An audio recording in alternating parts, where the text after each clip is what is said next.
দাবি আমাদের দীর্ঘদিনের।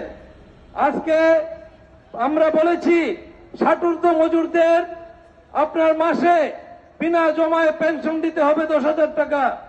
আজকে সেই সব দাবি উপেক্ষিত করে গত বাজেটে বর্তমান সরকার এই বয়স্কদের জন্য আপনার 50 টাকা তারা ভাতা বাড়িয়েছে। এইভাবে করে তারা বিভিন্ন যে গ্রামীণ সামাজিক সুরক্ষা খাত সেখানে 50 থেকে 100 টাকা তারা বৃদ্ধি করেছে।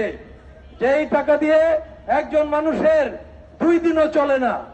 আজকে উন্নত বিশ্বের কথা বলেন, অথচ মানুষের জীবন মানের তাদের বেঁচে থাকার জন্য যে ন্যূনতম সেই ব্যবস্থা করতে পারেন না।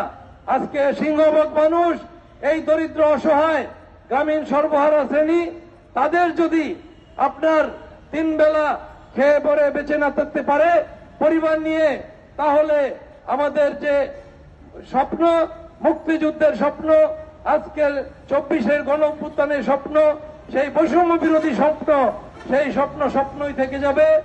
আমাদের এই সমাবেশের এই পর্যায়ে বক্তব্য রাখছেন